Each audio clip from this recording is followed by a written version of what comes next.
Okay, hello guys, they just released a developer update for August 2024 PTB Castlevania. They actually did everything I could ever really ask for in a PTB. I was really excited for all these changes. For first off, they buffed the Dark Lord's vampire form, so he moves a bit faster using Hellfire. It charges up a bit quicker, and they adjusted some add-ons. I don't know what the add-on adjustments are, they didn't say, but I'll look at them and compare them to the PTB when he gets released.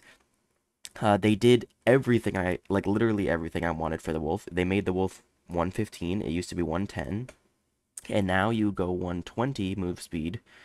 Um, you move at 120 move speed. Is that 120? I'm not quite sure. Correct me if I'm wrong, but moves at 120 movement speed for about 2 seconds when he gets a scent orb. So now he's actually default speed, and he actually gets faster with the scent orbs, which is exactly how he was supposed to be, or I believe maybe not how he was supposed to be, but how it sounded because he was supposed to be faster in wolf form to begin with. And they also made it so you can hit and collide with obstacles with your first pounce and still do your second pounce. Like it won't end your power after you hit a wall.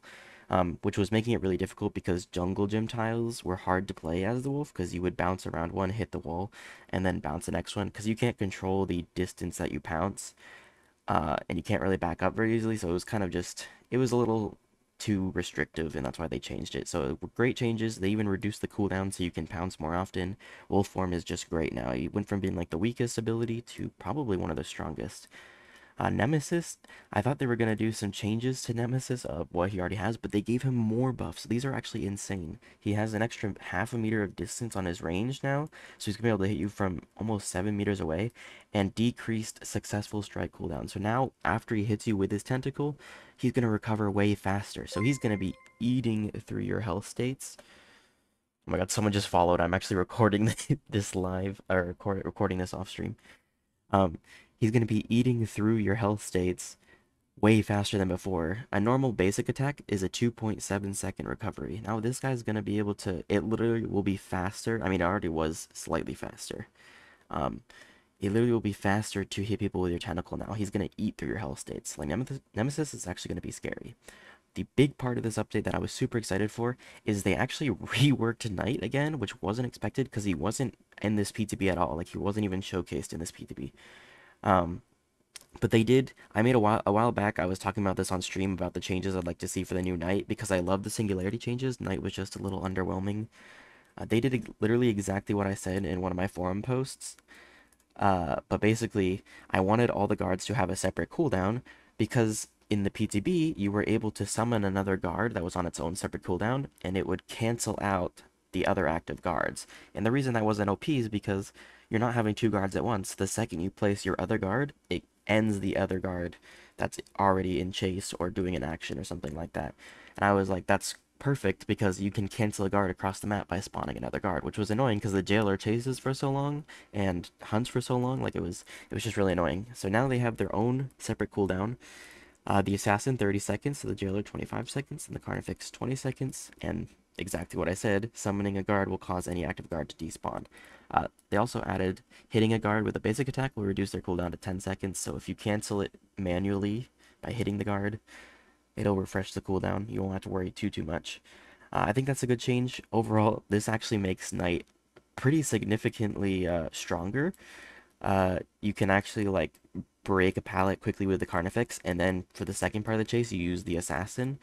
And then if the Assassin doesn't work out, you use the Jailer. Like you have to swap, but you don't have, it's not like mandatory swapping like he originally was, but you can still control which guard you're choosing while also being able to cancel out the guards um, across the map. The other like bad side effect that Knight currently has, like in the live state, is because of all the guards having the same cooldown, you were just incentivized to use the same guard over and over and over again because you couldn't really like you wouldn't use the Carnifex and then you would be able to swap to use the Assassin. You use the Carnifex and then by the time the Carnifex was back or you were able to use the Assassin and the Jailer and like it was really bad.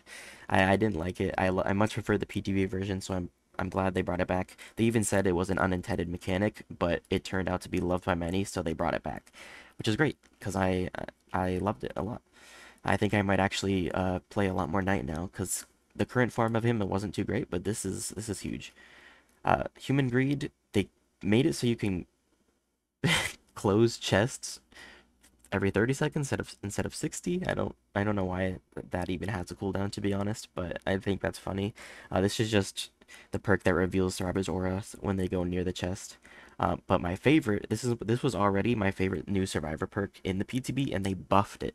So basically what this perk does is when you have an item and you stun the killer, it upgrades that item to the next rarity.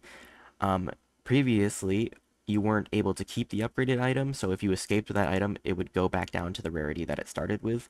But now, you can upgrade a yellow flashlight with one stun to a green one, and then you stun him with a green flashlight, you get a purple flashlight, and they made it so you can keep the item at the end of the trial. So you can literally farm better tier items by stunning the killer with weaker tier ones. I think I'm probably gonna do a funny video like I'll start with like a brown toolbox, and the challenge will be to like escape the match with a purple toolbox by the end, because then you have to go through yellow, green, and then purple from brown. So I think that would be pretty fun. This perk is going to be a lot of fun for survivors. Survivors are eating pretty well with the fun new perks. He also has like a lethal pursuer for survivors actually. Belmont has some really fantastic perks. Draculas are okay. I'm definitely more excited about the Dracula's power, and his add-ons are a lot more fun. I don't really care too much about the perks, and I'm definitely going to test out Knight and Nemesis. Great changes overall. They did literally everything I could ever ask for the wolf changes. I'm glad they buffed the vampire form. Nemesis is just eating really well for this update, and they did everything I could ask for the Knight. So just great changes overall, and yeah.